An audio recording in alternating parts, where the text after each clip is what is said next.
todos, a los diáconos permanentes que habéis podido hacer presentes aquí de la Diócesis de Madrid, también a don Juan Carlos, que es el vicario episcopal responsable, uno de los responsables, junto con otro vicario episcopal, don Javier Cuevas, del diaconado permanente, y muchísimas gracias también a todos los que desde vuestras casas os unís en esta hora de la tarde. Sed todos muy bienvenidos. Sin más, paso a presentar a don Francisco José López Sáez, que será el ponente de esta tarde. Él es sacerdote diocesano de Ciudad Real, es párroco de Villa Mayor de Calatrava. Es importante, él me insistía en que esto era lo primero que tenía que decir, este es el oficio principal. Además de esto, él es doctor en Iglesias Orientales por el Instituto Oriental en Roma. El padre Rupnik le dirigió la tesis, y experto en la Iglesia Oriental rusa. Es profesor del Seminario de Ciudad Real y también en las universidades de Comillas y de San Dámaso en Madrid, y director de la colección Ichthys de la editorial Sígueme, donde ahora nos hablará de algún libro que se ha editado allí. Y forma parte del grupo internacional que tiene origen en Francia de investigación sobre la transmisión oral del Evangelio por parte de Jesús y de los apóstoles. Así que, sin más, le escuchamos. Muchas gracias. Muchas gracias. Pues gracias, don Jesús, y a la comisión por haber simplemente dado voz a, siendo sincero, una voz que está temblorosa, porque yo todo lo que voy a decir lo digo con temor y temblor.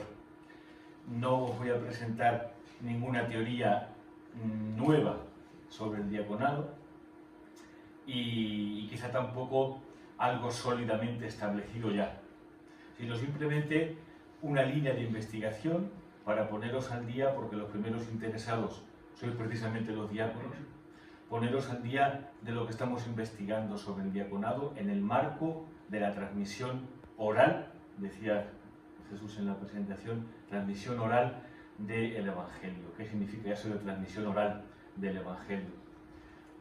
Esta mañana se nos hablaba de que el diácono tiene que transmitir la esperanza, y el Evangelio, en la tradición en la que lo estudiamos, que es la de la Iglesia aramea, se dice Sobarta, que significa plena esperanza. Y la figura encargada por vocación de transmitir la palabra de la esperanza en la comunidad cristiana es el diácono. ¿No? Qué bonito, ¿no? Un diácono en la Iglesia de Oriente, en el periodo en el que hemos estudiado esta obra, es aquella persona que tiene que transmitir la plena esperanza del Evangelio con los gestos y las palabras justas de una enseñanza de carácter oral. Ahora lo explicaré. Entonces, yo creo que podemos ya compartir la pantalla, porque os voy a presentar. Eso es. ¿Es esto? Sí. La de la izquierda. Esa. Vamos a hacerlo para que no nos durmamos a dos manos. Yo voy a llevar el paso de las diapositivas y don Jesús va a llevar si puede ser, el señalador. ¿Veis? El diaconado, una antropología espiritual, es bien de bien. Este libro lo publiqué yo y lo traduje y lo retrabajé, aunque no he querido que aparezca mi nombre, y hace 2 años, fue en el 2018, y fijaos que ya el título es interesante, una antropología espiritual. ¿Qué puede significar eso? Pero en realidad se llama el diaconado, historia y antropología del servicio en las iglesias de Oriente. Ya esto es interesante, porque fijaos, cuando se habla de Oriente uno sale más libre, por 2 cosas, porque como es algo que no pertenece del todo a nuestra tradición, decimos, es algo bello, es algo entusiasmante y bonito, pero al mismo tiempo, como es de Oriente, no estamos obligados a adaptarlo nosotros porque somos occidentales. ¿Veis? Entonces, el que una cosa se presente como proveniente de Oriente nos deja más libres, porque no estamos obligados a adoptarlo de ninguna manera y, sin embargo, nos enriquece con una perspectiva nueva.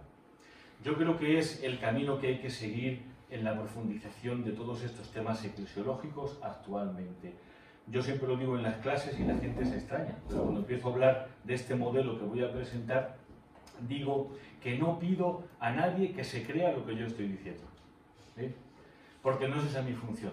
No tengo ninguna autoridad, ni magisterial, ni siquiera científica, para decir algo con la pretensión de que alguien crea lo que decimos, sino simplemente que se comprenda, se valore, y si al final puede iluminar de alguna forma la marcha de la reflexión para toda la Iglesia, dará su fruto con el paso del tiempo.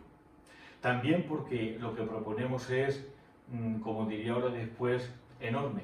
Es nada menos que un cambio de modelo global de comprensión del diaconado en el marco de las demás vocaciones eclesiales. Es decir, fijaos que estamos siempre tratando cuál es la esencia del diácono, qué es lo que el diácono tiene que hacer. Yo no he visto ni siquiera en la reflexión más seria actual otra definición que la mano derecha del sacerdote o de la jerarquía. Es algo más el diácono. Y nuestra propuesta es que no podemos comprender qué es el diaconado si no cambiamos también la comprensión de qué es el sacerdocio, de qué es la mujer contemplativa, ahora lo explicaré, y de qué es el laicado. Es decir, el gran valor de lo que descubrimos en esta obra es que el diaconado es un aspecto de una antropología global integral, que se plasma en 4 vocaciones. Cuando presentamos solamente el diaconado en su relación con el sacerdocio, como todo lo que es binario, al final acabamos pues o haciendo uno sustituto de otro o poniéndolos en conflicto. Para comprender bien cualquier cosa en la Iglesia hay que abrir, ahondar, mirar las raíces. ¿Cuál es la historia de este libro? Fijaos, nosotros buscábamos en la editorial, porque eran los años, no, era antes incluso, de que en Roma comenzase esa comisión de estudio del diaconado femenino, era un poquito antes, por una preocupación de la editorial, pero sobre todo de mi diócesis, donde es verdad, por la falta de clero, pero también por interés en una eclesiología global, siempre nos hemos preguntado cuál es la función del diaconado. Entonces yo buscando en las relaciones, los libros a veces te vienen porque los buscas y otras veces son ellos los que te buscan a ti. Y yo creo que esto vino como una gracia porque encontré a este autor, Pierre Perrier, con el título del diaconado, aunque el título era en arameo, Mshamshana. Y estuvimos casi tentados de poner el libro Mshamshana, con lo cual, si este ya no lo ha leído nadie, con Mshamshana hubiera sido la ruina total de la editorial. Pero, ¿qué es lo que descubrí yo en primer lugar en este libro? Que lo que os he dicho, que plantea el tema del diaconado desde una mentalidad integral de antropología espiritual global. Y lo hace desde la cultura semita, porque el diaconado en las iglesias de Oriente, a las que aquí nos referimos, es el Oriente de la primera evangelización, no hacia el lado que conocemos más por el Nuevo Testamento del mundo griego, sino hacia el lado desconocido de lo que hoy es Irak, Irán, Siria y, sorprendeos, que os lo voy a decir, China y la India. Y os voy a mostrar la primera fotografía de diáconos en China en el año 65. ¿Veis? Ya es algo para... ¿Y esto será verdad? ¿No será verdad? Nos llevó a profundizar en el tema. Otro valor importante es que este modelo que él presenta no es el modelo de un exegeta concienzudo que realmente tiene una labor importantísima que hacer, el estudio de la exégesis, y ni mucho menos estamos en contra. Pero es una labor que está enraizada en la tradición litúrgica, artística, arqueológica y patrística y espiritual de una iglesia concreta, hoy en la iglesia caldea. Y justamente todos los cristianos que vienen de Siria tienen esa tradición. Y se remonta al Nuevo Testamento. Y este hombre, por fin el autor, resulta que, y para mí era importante, fijaos, os voy a decir por qué, no es ni diácono ni sacerdote. Importante, ¿eh? Quiero decir que no pertenece a ninguna escuela de pensamiento ni de teología. es un científico de fluidos, un fundador en Francia de la Academia de la Técnica, y su especialidad es construir aviones. Y cómo cayó a estudiar el diácono en la tradición aramaica hasta el punto de proponer un nuevo modelo de comprensión de las vocaciones y del nacimiento de los evangelios y de la palabra antigua, la providencia divina. Él pertenece a la tradición que ahora veremos también de Marcel Jus en Francia, y bueno, pues al final recibió de los obispos inmigrantes de Siria, es decir, mandados con los inmigrantes, vicario del Patriarcado Católico Caldeo en París, Monseñor Ali Joran, recibió 10 años o 15 años de enseñanza de toda esa tradición, que él ha sabido, con la ayuda de un gran equipo de estudiosos, ir poniendo en forma de libros durante muchos años. Por eso os digo que fue una cosa muy abierta, y estamos ahora pues en el principio de tener ya algo muy claro, de forma que el año que viene va a haber un congreso en Roma, en la Academia de Historia, sobre todo este tema. Vale, entonces, este es el presupuesto. Lo que os voy a presentar es algo de una entera libertad, con lo cual no hay que creerlo, sino gozarlo, y ojalá que nos pueda abrir alguna perspectiva también de estudio. Ha habido una interferencia y no funciona el paso del diaconado a los siguientes. Pásalo tú, Sergio, pásalo. A ver, espera, a ver si va a estar esto cerrado. No. Espera. Pincha con el... Off. No. On. Ya. ¿Quién le ha dado? Yo. Bueno, ya creo que tú lo... Otro libro, que este fue del 2015, El Evangelio de la Misericordia, con los cristianos de Oriente. Bueno, no puedo hablar ahora de esto porque sería para hablar horas. María, Madre de la Memoria, del año pasado, es un libro curioso porque es todo el modelo de comprensión del nacimiento de la misión apostólica y de la pedagogía de Jesús. Fijaos, nos atrevemos a reconstruir la pedagogía de Jesús diciendo que el diaconado viene de Jesús directamente, pero en forma de hipótesis, o lo que en los modelos es la conjetura de hacia dónde hay que ir. Todo modelo, para poder entrar y ser juzgado, necesita años, a veces siglos, para poder ser probado, con lo cual esto es algo que siempre va a sonar muy nuevo, aunque en realidad es muy antiguo, porque el objetivo de estudio es las primeras generaciones cristianas, es más, la evangelización de los mismos apóstoles basada en el mismo Jesús. Y por eso, en el prólogo de este libro, yo le llamé así: el futuro está en nuestras raíces. Es decir, lo que tenga que ser el diaconado y cualquier otra vocación en la Iglesia no es el fruto de un replanteamiento futurista, es decir, hoy nos gusta mucho hacer eso, vamos a inventar nosotros un tipo de misión. No, hay que volver a la raíz, porque la raíz es algo vivo. Y si inventamos la Iglesia con nuestra imaginación, saldrá al final un edificio futurista que no tiene raíces. Hay que volver a la raíz, porque en la raíz está la semilla de un organismo viviente, ¿veis? Y la Iglesia desde el otro lado del espejo, en la perspectiva esa de que el Oriente no es solo el otro pulmón, sino que es también lo que nos haría salir de mirarnos a nosotros al ombligo, como siempre hacemos en Occidente, reconocer que la tradición eclesial, para todos los problemas eclesiales, tiene que contar con el Oriente Antiguo también, ¿no? Y este año saldrá ya la segunda parte, que es la prueba más científica, fruto de muchos años de trabajo, de por qué se propone ese nuevo modelo. Este acaba de salir, no digo nada. Los fundamentos es toda la teología del judeocristianismo de Jean Danielou, pero sobre todo la antropología del gesto de Marcel Jus.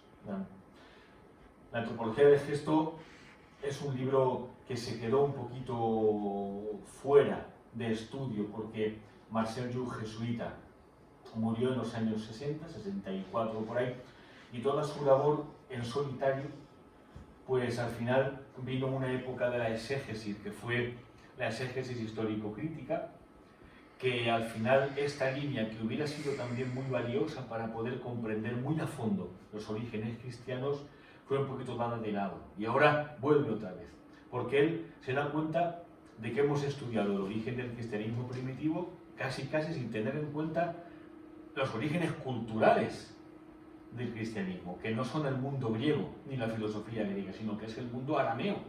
Y el mundo arameo de cultura tradicional, de transmisión en lengua aramea, con un estilo concreto de pedagogía que es oral.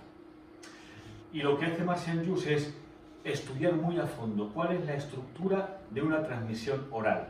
Y es una transmisión que requiere una composición oral muy precisa. Lo sabemos por las poesías que se transmiten en el pueblo. Lo oral no es lo indefinido, sino que es lo que está muy bien hecho, porque hay que cantar las canciones populares y toda la gente se lo sabe en la memoria y no hay casi variantes. Las variantes empiezan cuando comenzamos a escribir. Le pasamos en un papel a mucha gente una canción que cantamos normalmente. A la tercera copia ya hay cinco variantes.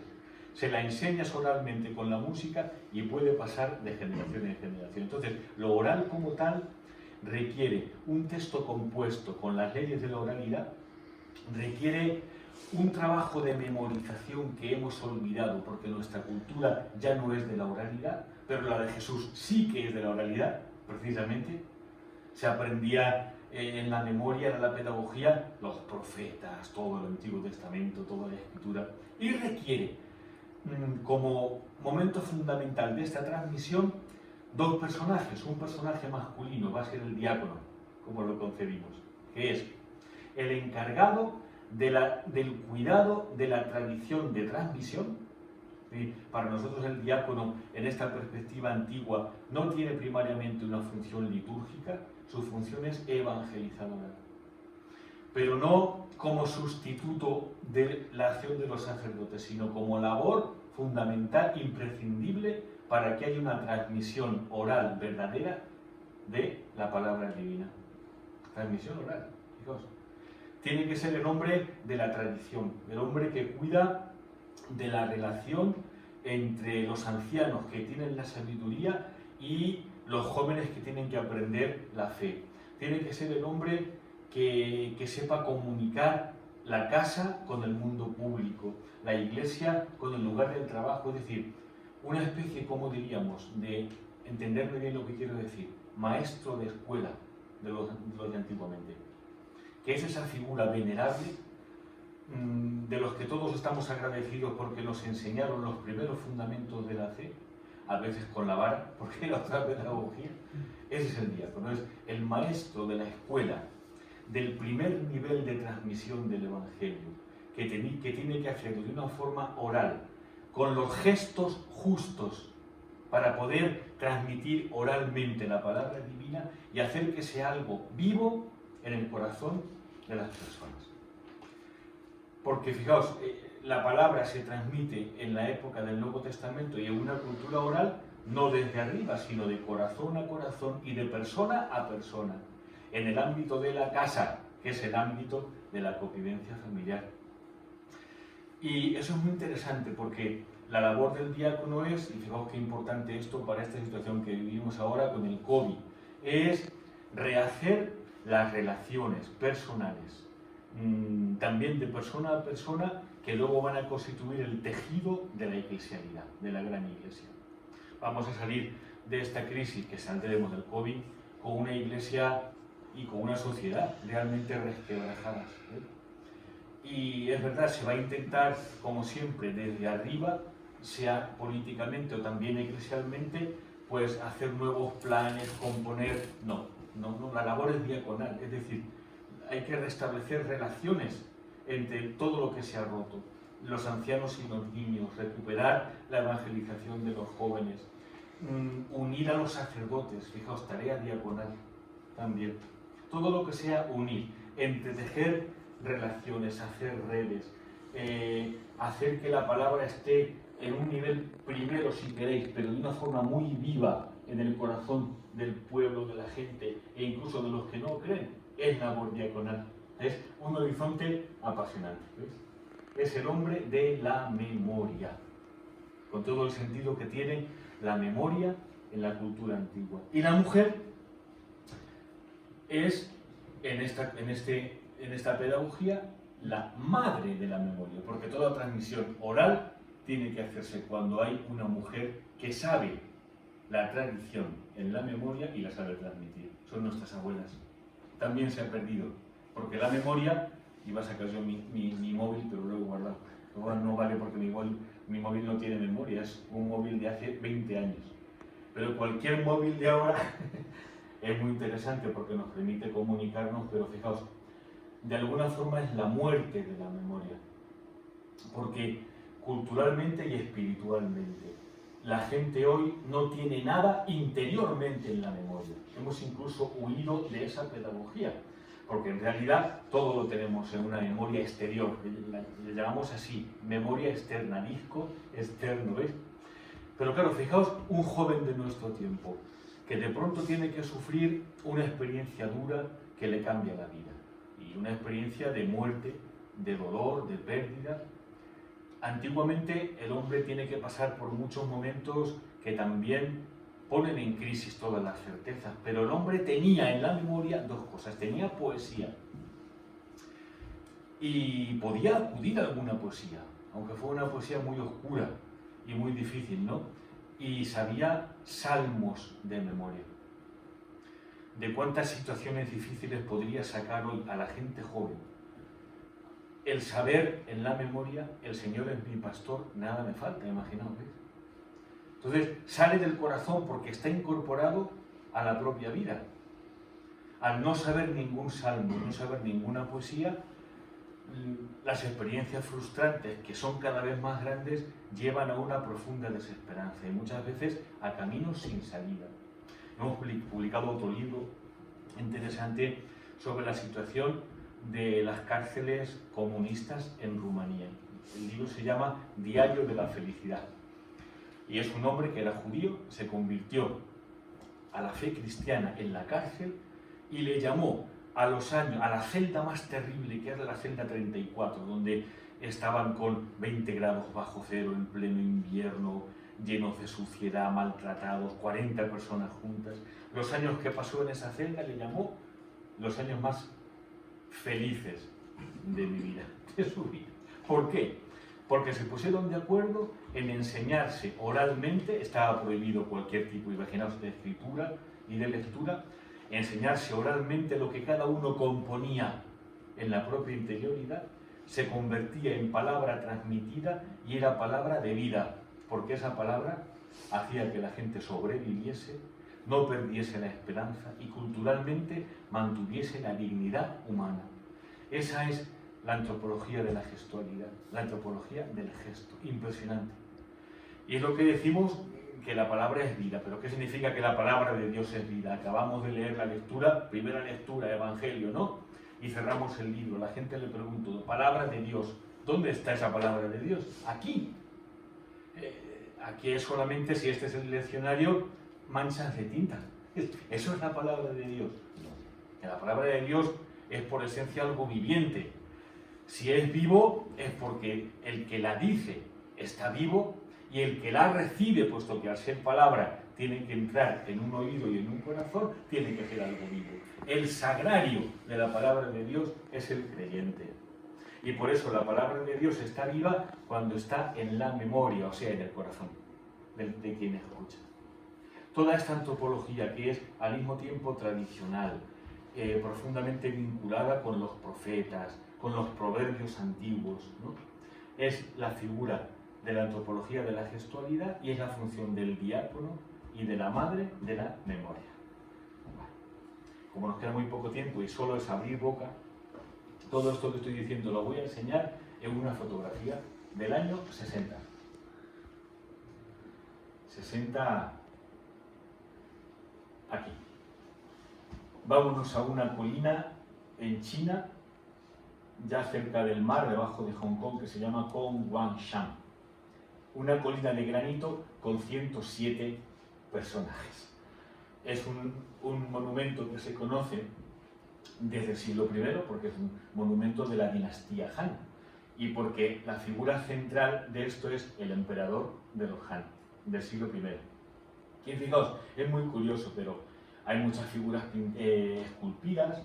Es un recinto mucho más grande, pero solamente se conocía esto.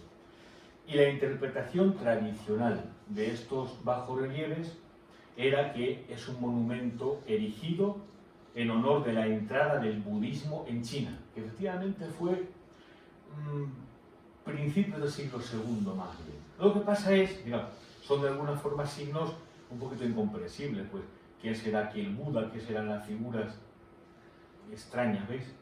107 es enorme. Puede ser un Buda, una Buda. Parece una figura femenina. ¿Qué tiene ahí? Es curioso, porque, a ver Jesús, lo que hay en medio parece que han querido voluntariamente borrar, tachar eso de ahí. Luego tenía que ser algo muy importante. Y estos son dos obispos clandestinos. Es curioso.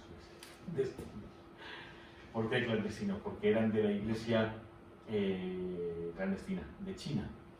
Y un sacerdote condenados a trabajos forzados porque al estudiar con arqueólogos chinos cristianos ese monumento, dijeron, vamos a ver, este signo no es budista, porque los budistas no tienen cruz y aquí hay una cruz. Esta figura que parece un apóstol porque parece un sacerdote hebreo no puede ser budista. Esta figura que parece María con el niño tampoco es budista, ¿claro? La cosa, los ojos se abren porque de pronto dice, ¿qué es lo que cuenta este monumento del siglo I? Hay una tradición que ya saca de manifiesto San Francisco Javier cuando llega a la India, de que el apóstol Tomás ha llegado a China, e incluso a Japón. Pero a China, la tradición es que llegó en su misión, eso decimos, como es en Occidente decimos, porque eso es simplemente una tradición y por tanto, aquí está nuestra lógica extraña, como es una tradición, por tanto es mentira. O sea, como es una tradición atestiguada por la arquitectura y por la liturgia y la arquitectura no son fuentes de conocimiento, tiene que ser algo muy posterior, inventado. Entonces, el signo, si estamos en Occidente, de que algo que se propone es verdad, es que no nos hacen caso. Entonces, por ese lado de Occidente, estar seguros, esto es verdad. Pues no se ha hecho ningún caso. Y, por ejemplo, propusimos esto a dos tipos de personas, a científicos que estudian exegetas, y la reacción fue, si esto es verdad, ¿por qué yo no lo sabía? O sea, vamos a ver, pensad un poco, es decir, entonces, ¿cuándo se va a poder proponer un modelo nuevo? O sea, si el modelo que ya tenéis está tan asegurado y tan bloqueado que no se pueden abrir los ojos para los datos nuevos que la providencia nos pone en el camino, entonces la verdad no la vamos a encontrar nunca. La tenéis, ni entráis ni dejáis entrar. Y segundo, si esto es verdad, vamos a tener que cambiar todos los libros de historia del arte. Digo, pues, cámbiese en 3 días, se puede cambiar, pero si hoy se cambia la verdad, se cambian las noticias en ningún momento. Bueno, si estás en Oriente, el signo de que algo es verdad es que te meten en la cárcel. Entonces, por ese lado, también es otra garantía fundamental. Son 30 años de trabajos forzados, es decir, y se cerró. Aquí está, ya había una novela, que también está publicada en francés y lo tenemos casi traducido, como Pierre Perrier, que fue a dar una conferencia en Hong Kong sobre la mecánica de los fluidos y la matemática, entró en contacto con arqueólogos cristianos que habían estudiado esto y le dijeron, por favor, pasando de las fotografías por abajo, explícanos qué son estas figuras, según el modelo que ya estás tú realizando de transmisión oral, según la ley aramaica de la iglesia primitiva que parte de la pedagogía de Jesús. Y lo hizo. Yo simplemente os cuento el resultado para abrir la boca y seguir después en otro momento. Qué curioso, qué curioso. Mejor lo veis y no os digo quién son, para que nos interroguemos sobre algunos datos. Quizá este personaje tiene, esta mano está así, es señal de testimonio, está testificando algo, con la postura aramaica de la testificación. Es el nombre de Dios, las 4 letras, y yo, que me doy como garante por Dios de que esto es verdad. Y tiene en la otra mano un rollo, es decir, algo así como el libro para certificar que lo que está haciendo este, que es la figura fundamental de esta parte del cuadro, corresponde con lo que tiene que hacer. ¿Y este quién es? Lo que tiene aquí es una especie de... parece un sacerdote ortodoxo, si lo veis bien, ¿veis? Con la capa por aquí, es una cruz llena de símbolos bautismales, con barba, el pétalo de los sacerdotes en el templo de Jerusalén. Ahí va, yo lo he dicho. Pero no era budista. Bueno, vamos a poner que sea un sacerdote budista. Es el apóstol Tomás. Y su diácono. O sea, su levita. Porque el diaconado en esta etapa viene de lo que Jesús personalmente, por propia voluntad, hace de la jerarquía sacerdotal y levítica de Israel, que va a constituir una vocación nueva a la que le va a añadir el puesto de la mujer consagrada y de la madre de la memoria. Está aquí todo, en el año 60. Vamos a seguir. Mirad, este es el bajo relieve. Es curioso porque es justamente un plano oral. Está hecho para que alguien que sabe de qué va, empezando como el hebreo, desde la derecha hasta llegar aquí, vaya contando todo lo que los planos significan. Os lo digo como lo contaría alguien que por primera vez enseñara esto, pero lo voy a hacer en español, porque chino todavía no lo sé. El emperador de la dinastía de los Han, Ming Di, tiene un sueño. Además es precioso porque está puesto inquieto, ¿veis? Con la pierna inquieta, tiene un sueño. Es una época, el siglo I, de apertura de China, después de muchos siglos de tradición y de maduración, una apertura y búsqueda de contactos con el mundo exterior. También culturalmente y religiosamente. De hecho, va a venir después el budismo.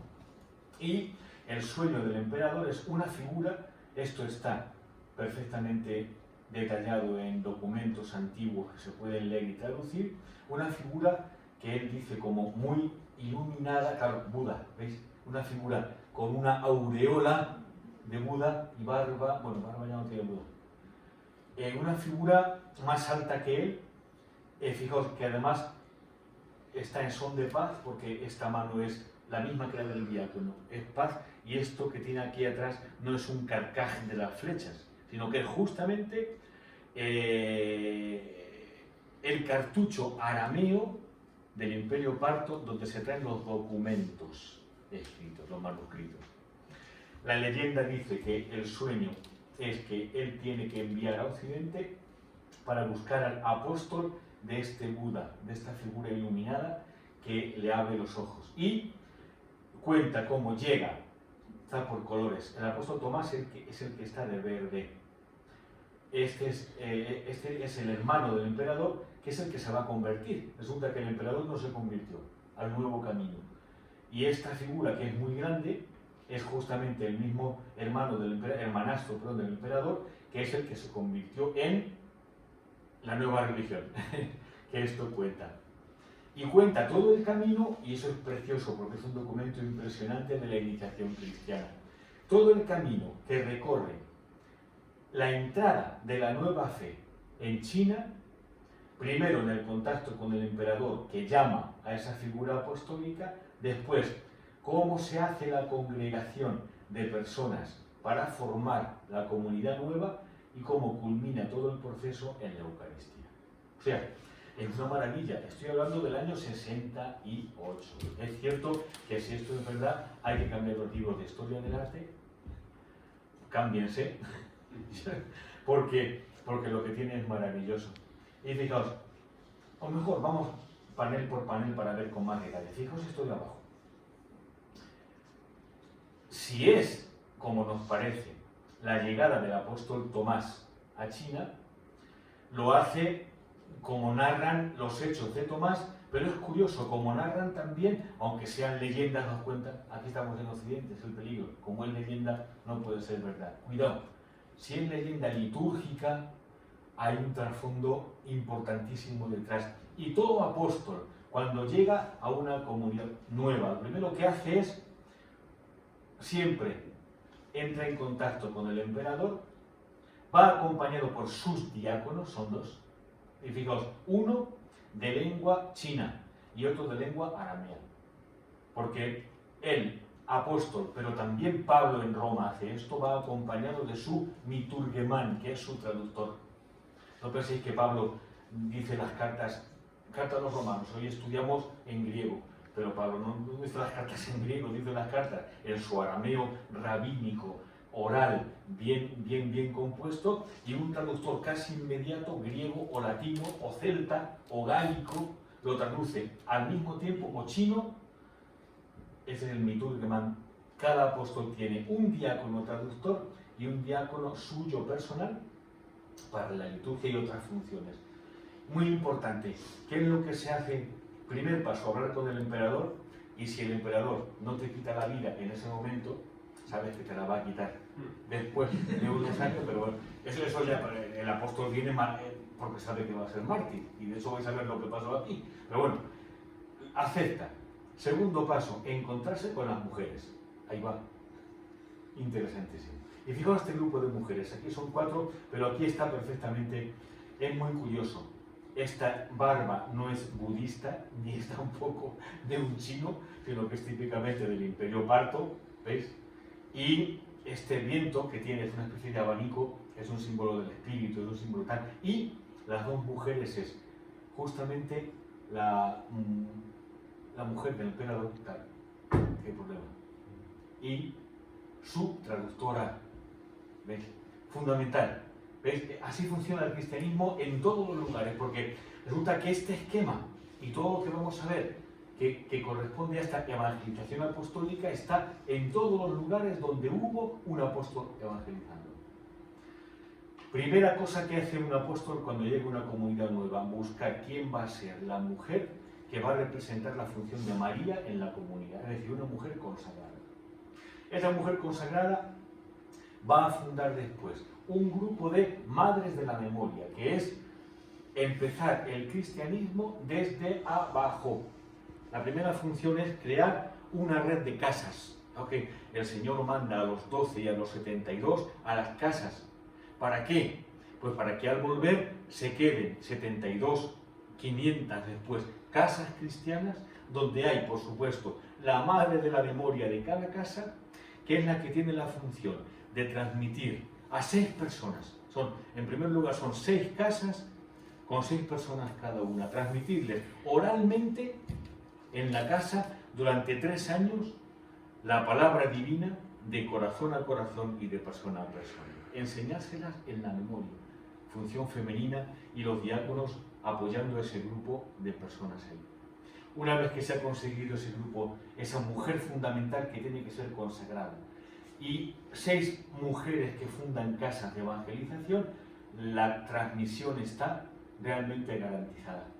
Y de hecho, cuando después todo esto se destruya, porque enseguida el emperador, como la estatua de su hermano era más grande que la suya, va a destruir todo y va a impedir que el cristianismo crezca, no va a haber jerarquía, y sin embargo, cuando lleguen los siguientes misioneros, van a encontrar que había cristianismo, porque el modo de transmisión oral, diácono, madre de la memoria, ha funcionado. Fue una maravilla. Y aquí, voy a prisa, es una preciosidad, y yo lo voy a dar a esas mujeres, aquí.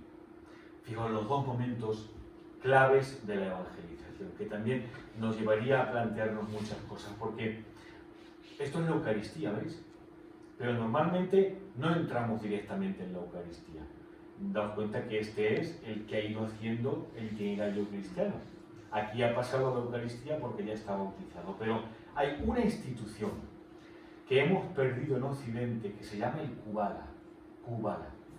Os suena por las cartas de Pablo el ágape, donde cada uno iba y enseguida se destruyó porque nuestra información es negativa. Los ricos, lo convertían en una autoalabanza de lo que llevaban, nadie compartía, con lo cual no se comprendió. Pero esto en Oriente es fundamental porque viene del mismo Jesús esta institución. ¿En qué consiste? Es evangélico. Cuando des un banquete, no te pongas el primero. Todas las instrucciones de banquete tienen que ver con esto. Aquí están los que pasan por el camino porque es el lugar de la evangelización pública de la iglesia primitiva. Aún no están bautizados los que hay aquí, pero todos los que participan, fijaos en qué armonía están, porque están en un coro perfectamente organizado, luego están celebrando la transmisión de la palabra divina en forma eclesial, pero eclesial catequética, tampoco es liturgia de la palabra, es propiamente catequesis. Estos sujetos son los que han estado 3 años en torno a las madres de la memoria que están aquí, aprendiendo en las casas los fundamentos de la fe cristiana. Y han aprendido el sermón de la montaña, algunas parábolas, algunos milagros de Jesús y algunos relatos de la pasión. Es curioso, están justamente celebrando en el Viernes Santo un Kubala de la pasión del Señor. ¿Lo veis? Es exactamente la figura del Señor muerto aquí, muy budista, por cierto. Y transmisión de la palabra. El Kubala es necesario para sacar a los grupos de las casas del peligro de estar demasiado bien en una casa, es el peligro de que se convierta en un hogar nido, y no, hay que aprender a ser iglesia en la gratuidad. Por eso la ley de estos Kubalas, que se van multiplicando cuando llega el momento del bautismo, es: compartimos la palabra bien memorizada unos con otros, si es posible que nos oigan los que pasan, porque a lo mejor es su primer anuncio cristiano, y compartimos también la comida, con una ley solo, que es que nadie puede elegir la comida que comen. Todos tienen que dejarse alimentar, porque es un símbolo de la palabra divina. No elegimos la palabra divina, sino que sería la que nos alimenta. Ahora diría uno, pues a mí, si estamos en China, el rolito de primavera de esa casa, le pone el aceite, no. Pero ¿qué le vamos a hacer? Resulta que viene y esa, no, sí, toma. Vale, pues hay que aceptarlo. Es aprender a aceptarse, es la ley de la gratuidad, de la construcción de la iglesia en la gratuidad. Se comparte la palabra, se comparte la comida. Lo maravilloso es que el apóstol dirige esto también, está observando. Sus diáconos, uno con un pez en la puerta para invitar a entrar y otro con el oído así, maravilloso. Es el diácono que tiene que cuidar de la armonía de esta gente. ¿Os dais cuenta? Esa es la función del diácono.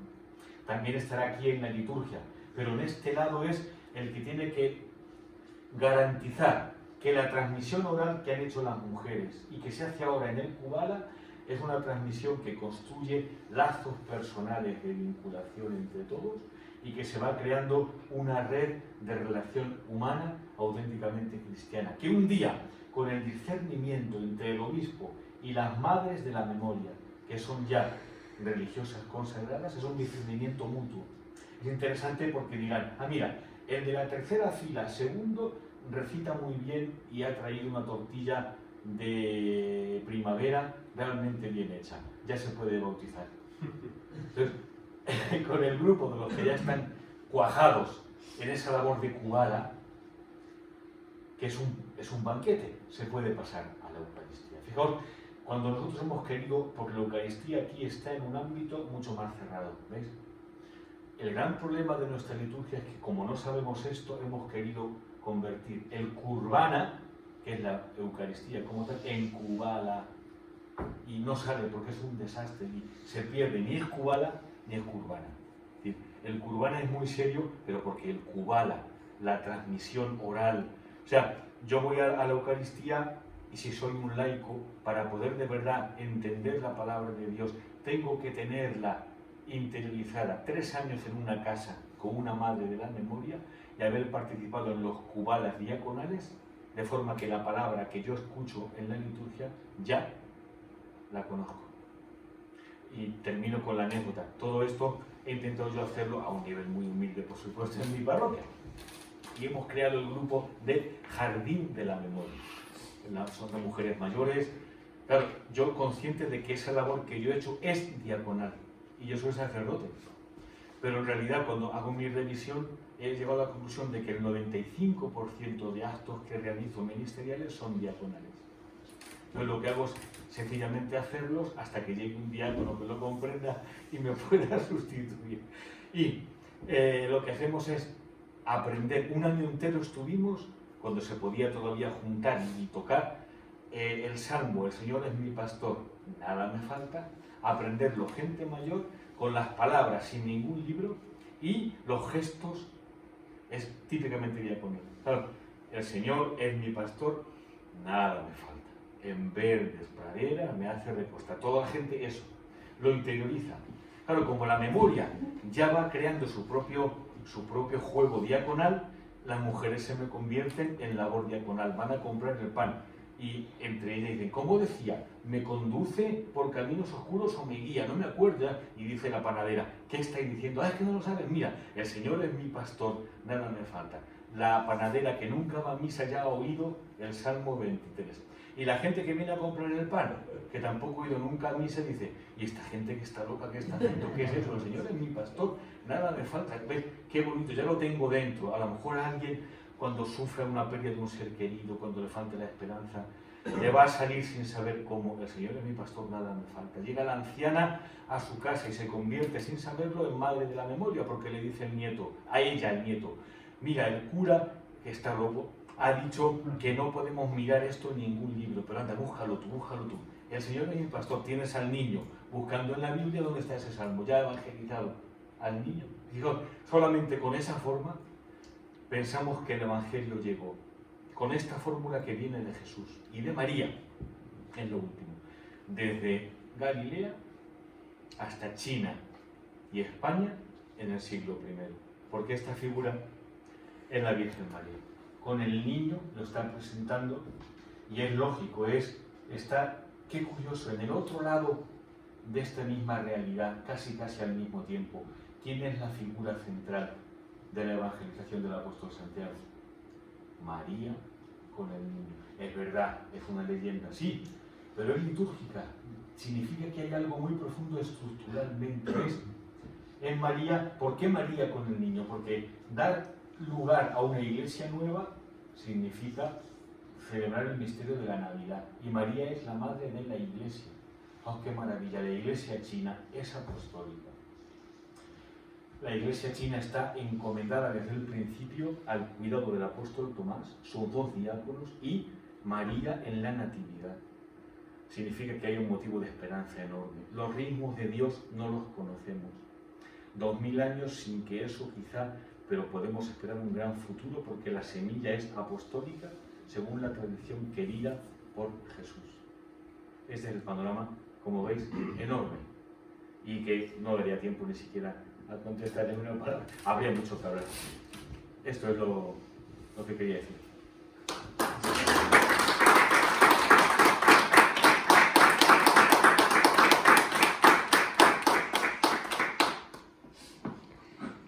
Pues muchísimas gracias. Si hay alguna pregunta en la sala, podemos hacerla, y en el chat también, a través del de WhatsApp o a través del chat de Zoom, podemos irlas formulando. Gracias. Bueno, has comentado que la labor principal es catequética, digamos, en ese ejercicio de la memoria, y luego también litúrgica en la Eucaristía, acompañando al obispo, y la dimensión caritativa que parece tan resaltada. Será posterior, porque en principio quien hace la caridad es más la mujer, también aquí, en este lugar.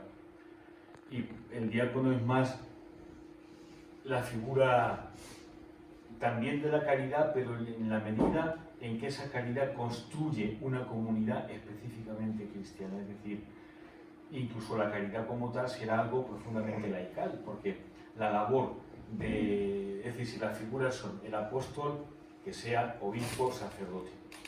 En este otro lado, casi a su misma altura, pero una jerarquía mística, la mujer consagrada, fijaos. Porque ahí se veía más o menos. No hay, en Oriente se sigue esa costumbre. El apóstol como tal no celebra la Eucaristía si no hay una mujer consagrada detrás del velo, se llama, participando en esa celebración. Porque toda la labor que hace el obispo hacia afuera y los evangelizadores, en un mundo que es difícil, cargado de peligros, se puede perder el horizonte del Evangelio. Toda esa labor, digamos antropológicamente, que es la mano derecha, necesita una mano izquierda femenina, que todo lo que el apóstol hace hacia afuera, la mujer lo interiorice en la oración y lo soporte en la vida contemplativa. Es un equilibrio fundamental. Y en otro nivel, que es el de la acción, estaría en el plano masculino lo que sería el diácono como tal. Una labor fundamental de enseñanza de primer nivel del Evangelio, con esta pedagogía que cuida de que la transmisión oral, y por eso el diácono tendría que ser un maestro en refranes, aprender todos los refranes del pueblo, la historia de la transmisión oral, es decir, enseñar a los niños la tradición antigua y las formas de la oralidad, y su componente femenino, que es la madre de memoria, o bien en casas, que serán después los lugares de la vida activa femenina, o en casas con matrimonios. Porque también una labor fundamental del diácono es dirigir la formación de laicos y de matrimonios. El diácono es el formador de los matrimonios, formador de las familias. Y son los laicos los que tienen también como tarea muy fundamental ejercer la caridad. ¿Ves? Porque tiene que haber médicos, tiene que haber enfermeros. Y el diácono dirige porque es el que alimenta, en un primer nivel, con la palabra divina, con la palabra divina, es el que alimenta la acción primera de todos los laicos y todas las demás vocaciones. Pues, era ese el puesto del diácono. Tiene relación con la caridad, pero lo importante de esto es que tiene relación con todas las vocaciones y no se puede comprender una sin comprender las cuatro al mismo tiempo y están unidas. Nos llegan dos preguntas que creo que se pueden unir. Una nos llega de Benito y Belén, de Talavera, pero hoy tenemos lo que tenemos. Falta de memoria, falta de uso de la misma. Completamente. ¿No tenemos que adaptar la transmisión del mensaje a los medios de hoy? Y otra, que va en relación con esto, me sorprende que aparezcan las mujeres consagradas como mujeres que hacen la transmisión oral y no el diácono. ¿Cómo explicar esto? Lo segundo. Justamente trabajan en correlación, es decir, nunca el diácono puede, como se veía ahí, nunca el diácono abandona a las mujeres consagradas y las mujeres consagradas van sin el diácono, sino que es una colaboración total y continua, ¿no?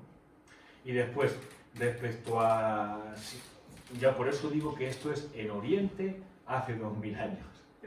Y en una cultura, la gran dificultad, por ejemplo, los cristianos que vienen de aquí, con los que trabajamos en París, que vienen todos de Siria. Una misa, por ejemplo, con ellos emocionante, porque como es tan gestual, al entrar, me acuerdo en la iglesia en París, iglesia de Santo Tomás, con 1000 personas un domingo, gente que viene de Irak, familias enteras con la casa destruida.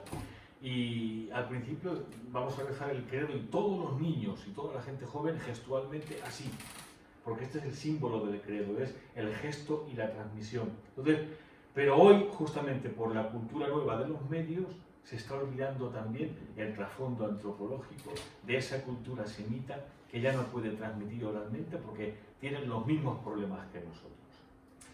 ¿Qué es lo que tenemos que hacer? Como todo, no se trata de soñar con ningún modelo pasado. Ahora, sería extraño, vivimos en una situación y sería extraño que no supiéramos de dónde hemos caído. Es decir, tenemos que saber cuál era el valor de la transmisión oral, porque a lo mejor hay oportunidades y momentos en los que se puede restaurar esa transmisión oral. Y es factible, porque la transmisión oral tiene que ver con lo real. Justamente engarzando con lo que decíamos esta mañana, al final no sabes si abrazas a un muerto real o un mero recuerdo. Y la transmisión oral pone orden en la vida. Esto es lo real, esto no es lo real. Aquí está una cosa, aquí está otra cosa.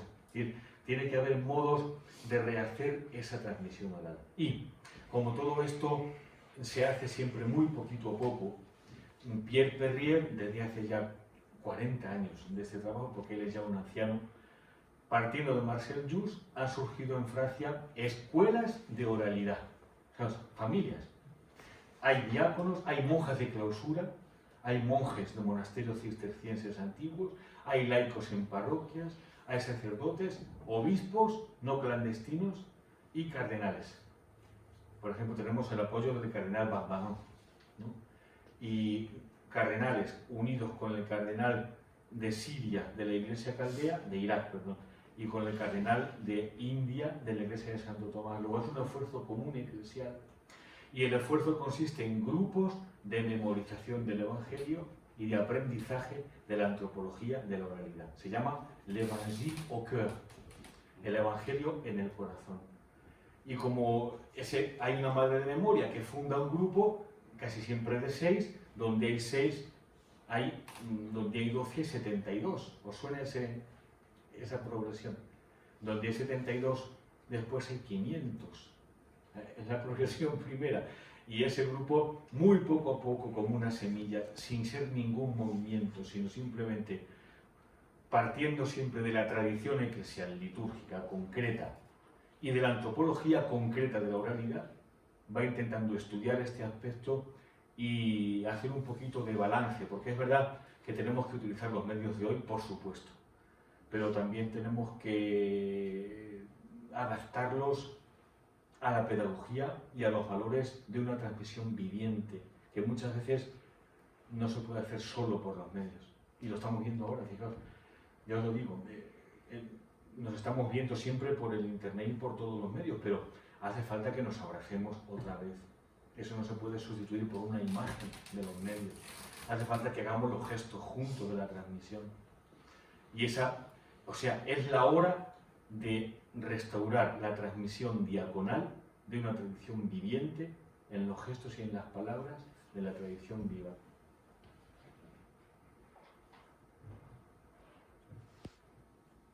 Pues qué hermoso lo que nos has explicado, José.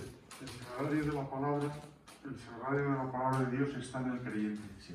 La palabra viva, cuando nos hablamos de la cárcel, que no podían escribir y transmitir textos, poder transmitir oralmente, ¿verdad? Me acuerdo también de algún obispo en Vietnam, un santo, ¿no? Un santo obispo, que celebraba la Eucaristía también en la cárcel.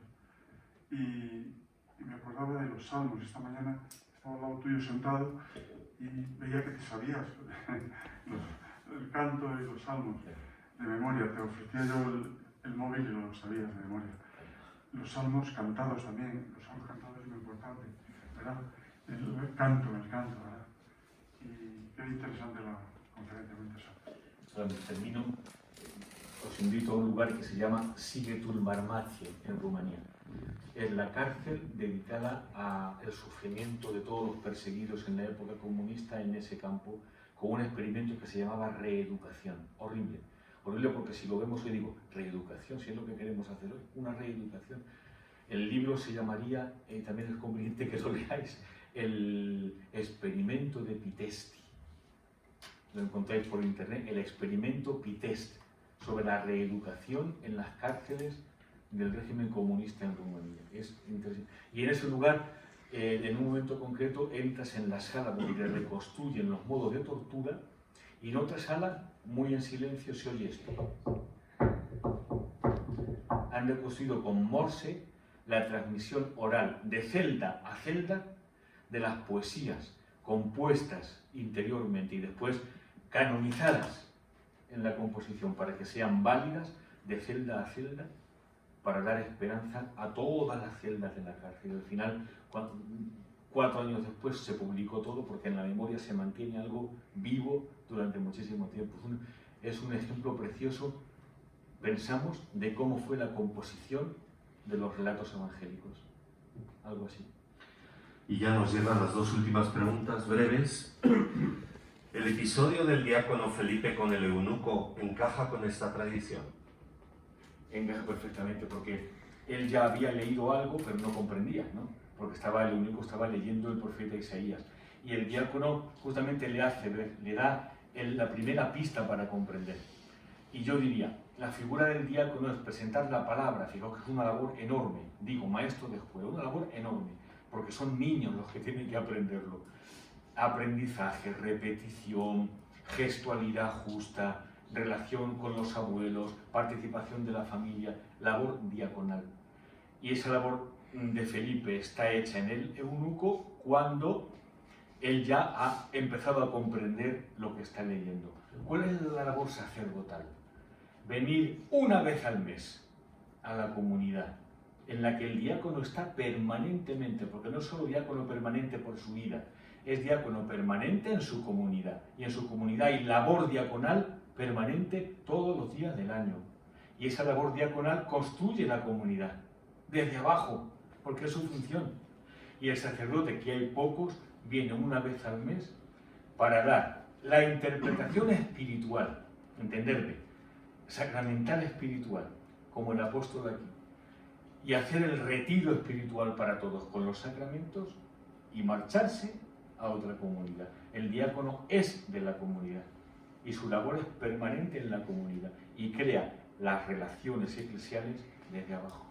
Y si algún día no hay sacerdotes, hay transmisión del Evangelio, porque el resultado es que la familia, con las madres de memoria, en Rusia y en Rumanía, de pronto una generación entera en los campos de concentración y se corta la transmisión del Evangelio. Y de pronto nace una generación que sabe lo que es el cristianismo. ¿Qué se lo enseñó? Las abuelas, madres de la memoria. Y cuando nosotros en nuestro grupo pequeño hacemos gestualmente el Magnificat y decimos, y su misericordia, proclama mi alma la grandeza del Señor, porque su misericordia, y decimos, de generación en... ahí va, ¿qué pasa? Esta es nuestra generación. Hay algo que no va, algo no va. ¿Cómo hacer que vaya de generación en generación para seguir después? Estamos en un trauma. No. Hay que ver qué es lo que pasa. Y la última, cuando hablas del diácono, ¿se entiende como diácono célibe o diácono casado? Diácono casado. Bueno, había dos vocaciones, también casado, porque en el Oriente normalmente el sacerdocio también es un sacerdocio casado. Entonces, el dilema se plantea solo, normalmente el diácono es casado. Si no va a ser para sacerdote y se queda célibe, es que hay síntomas de una vocación monástica. Que también puede haber un diácono monástico, un diácono consagrado después a la contemplación, porque el diaconado es de lo más amplio que os podéis imaginar. No es una vocación, no es algo fijo exteriormente con unas fórmulas, es algo mucho más rico. Y puede haber diáconos contemplativos, ¿por qué no? ¿Ves? Sí. Y ya termina, no es una pregunta, es un piropo. Muchísimas gracias al ponente, magnífico. Con eso concluimos. Gracias a los obispos clandestinos.